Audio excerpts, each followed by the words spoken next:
it was difficult for me to start having the opportunity to introduce early education in governments where we were mainly focusing on elementary school, high school, and higher education. Then we got together not only in the field of education, but health, justice, family, and all the systems that we were working in different countries, depending how the system was working. And we start in a way without we knew using the language of diplomacy to be able to bring stakeholders, administrators, staff, children, and everybody into the idea that we need to transform the world through education or through whatever system they were working on, but together. The only way will be sitting on the table, communicate each other, negotiate, probably conflict resolution. Sometimes battles came, sometimes no battle came, but we have to resolve it. Why? Because we had one purpose: to be able to act as quickly as we can, because we, and as adults, we think that we have all the time in the world to resolve any conflict. But actually, while we are resolving those conflicts, a child is already growing, and a child is already missing. Well, in some parts, and I can name it many of the countries that I have worked, the stakeholders, the administrators came together and they start talking. Why? Because they have only one budget to work on, and they have to resolve it. Then this is how later, when I came more introduced to ACI work and the communication piece became, it was like for me, like aha, this is what I've been doing. The protocols, the procedures, the documents, the communication, the knocking on the door, asking for whatever reason I was asking, money, no money, how to at least have a voice for that baby that was born as a citizen. That was the key for me to start working and making the difference in those countries. When they really, stakeholders start listening to me, because I was talking about education, individuality, content, objectives, they didn't pay attention because I was talking within the language of education. But when I started knocking at the door, introducing the idea, hey, we are dealing with a citizen who is a citizen when he's born with all the rights of education and others, is when some doors start opening to me. And I had the fortune, and I still having the fortune, of talking, because I have the honor that those children who I have now in my mind when I am talking to you have given me the honor to talk on behalf of them, but because adults do not understand the language of the child, I have to use the language of negotiation, the language of diplomacy, to be able to come across. Thank you, Pilar. And I think, thank you. And I think what Pilar is referring to as well, and Pilar served as our UN representative. ACEI has consultative status with the United Nations, and Pilar served for a time as our UN representative based in Geneva, Switzerland. So what she was finding was that when she was trying to have these discussions, you know, we tend to, as an education community, we often tend to talk to each other in education language, but that we have to expand beyond that, and we have to find ways to connect with people so that they are really understanding how education impacts lives, impacts communities, impacts nations, and ultimately, obviously, our concern is how that impacts children and adults who are going through education and learning experiences as well. So thank you so much. I appreciate your insights. Next, we're going to chat with Patrick, and Patrick is just lovely to be up here with us. I'm finally getting to meet you, Patrick, actually for the first time, although we've had lots of chats about you. And Patrick is a country liaison from Zimbabwe, country liaison for ACEI, and we're just very honored to have him with us, and very pleased that he wasn't shy at all about coming up and sharing, and you see how comfortable it is, right? So we're just having a chat. So just to hear a little bit from Patrick about his experience in Zimbabwe and what he sees as maybe sort of hot topics in education, and he works in the early education, early childhood development sector. Okay, thank you, Patrick. Thank you very much. Thank you. I'm honored to be here, and honored to be part of the young faces that Kerry was talking about, that are taking the baton of early childhood development forward. I'm coming from Zimbabwe, where a lot is happening in terms of early childhood development and education. Part of the things that have been going on really can be put into two issues. One is the hardware aspect, what we call the hardware aspect of ECD, and the software. Zimbabwe has gone through a lot of challenges, particularly in the last decade, coming up to 15 years now, relating to politics and relating to finances and to our economy. That has affected the access to early childhood development programs for children. What have we done? I work for an organization called Nhaka Foundation, which has then seen the need to increase access to early childhood development programs. The government has not been able to fund ECD programs, has not been able to fund the hardware aspect in terms of putting up classrooms, creating play spaces for children in the rural areas. And so our organization has gone out and engaged with parents and communities.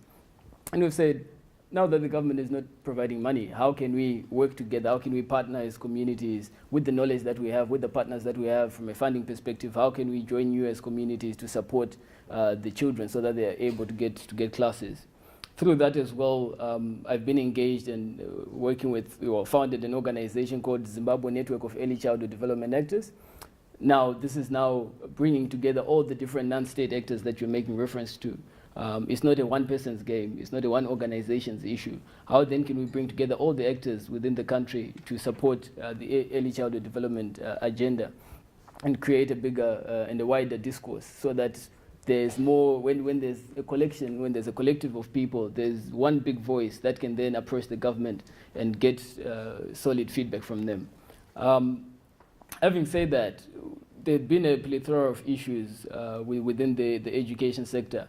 Mostly, again, you're looking at the software issues now. How do we get the teachers trained? How do we get access to ensure that the teacher training colleges are providing a high standard of education for the teachers that are then deployed into the schools? How then do we also access, the basic things, outdoor playground equipment, indoor playground equipment? What is the conversation around that? And so through the network, we've also then been able to work around the country to identify and build consensus about important things like having qualified teachers in ECD classrooms, having play spaces for children. And the conversation, the momentum has been built. We've made a lot of noise, and the government has said, okay, let's talk. What are the needs that are there, and how can we come together to the table and begin to engage each other meaningfully? And so when I look at diplomacy and education diplomacy, I look at how we've engaged with the different people. I've had so many conversations, as young as I am. I've had so many conversations with different people within the government system, within the civil society. How can we create a safe space for children in Zimbabwe? How can we create and increase access to early childhood development programs for the children who are marginalized and living in poor communities? And so my thoughts around education diplomacy are really the conversations that I've had, the conversations that are now being held by the network and by our organization in order to increase access to ECD in the country. Patrick, thank you so much. I think you've described well what education diplomacy looks like in action.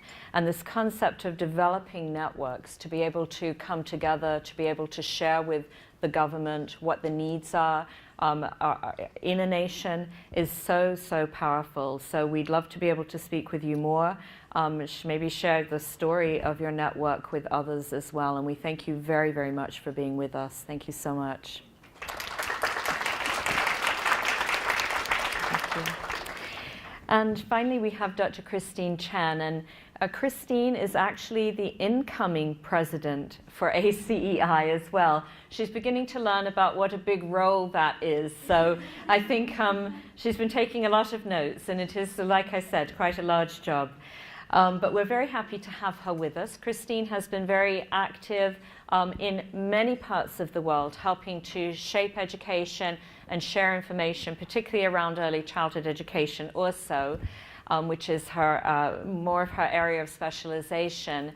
But Christine has worked very largely within the Southeastern Asian network, and so she's going to talk to us a little bit today about her experience. She is from Singapore, resides in Singapore, and then maybe connect it to some of what's happening regionally. Okay, well, I hope all of you had a good lunch and dessert as well. Well, Carrie said that she started as a kindergarten teacher. I started as an assistant kindergarten teacher. That's why I'm coming after her in New York City. But 30 years ago, we went back to Singapore. And then I realized then that early childhood education, like what Pilar has said, wasn't in the radar of mainstream education, because mainstream education starts from formal education from 7 and up. So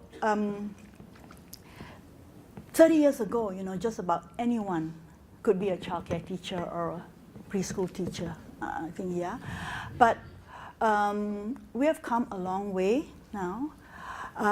So because of the situation at that time, 30 years ago, I started the Association for Early Childhood Educators, which will turn 25 years this year.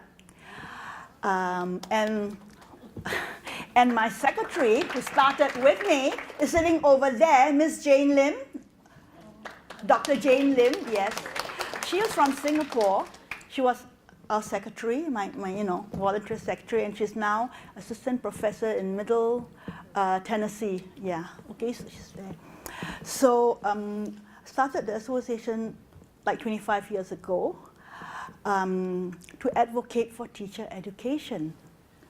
Like what you said, how are we going to get the teachers trained? And one time we were just training for a replacement. And I had colleagues here, 6 of them over there from Singapore. Can you show your hands, please? Yeah. And the issue that we are facing right now is how are we going to get the teachers? Okay, government have stepped in and put in requirements that not just anybody can teach preschool. Okay, you need certain qualifications and all that. Okay, having said that, can we get the teachers to do it? Okay, so that's one of the issues, manpower. The minister once said, last year I talked about the problem we have, manpower. This year we have the same problem, manpower. Can't get the teachers. Now, we have also implemented a quality assurance system, okay, which is providing some kind of benchmark.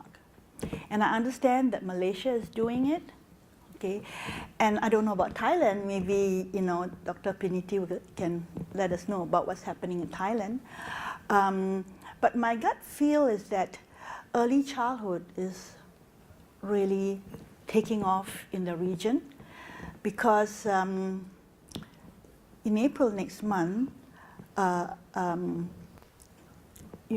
be talking at a conference, and the theme is past, present, and future in Shanghai. In May, I was informed we are having an international conference, and what's your theme? This is in Taiwan. Past, present, and future. So it looks like in the whole region, we have lots of story to tell. And what I'm doing here is just giving just you a small piece of the story. Maybe next year, when you come back, I can tell you a bigger picture, bigger story. Very interesting. Thank you, Christine. We know there's an awful lot of activity happening around the world, and particularly, obviously, in this area of early childhood, of which many of our members are involved with this particular area of education, that there has been tremendous changes and good developments, but we still have a ways to go. So we'll look forward to hearing more from you about what's happening in your region of the world. We know there are new networks developing and strong networks that already exist. But there is more diplomatic work to be done, isn't there, around many of these issues that we all work on. So thank you for sharing your perspectives. We do, again, look forward to hearing from Ambassador Mula Mula as well, trying to get a video from her. But quite frankly, I think this was splendid. So thank you so much to you all for taking time, and we really do appreciate it. Thank you.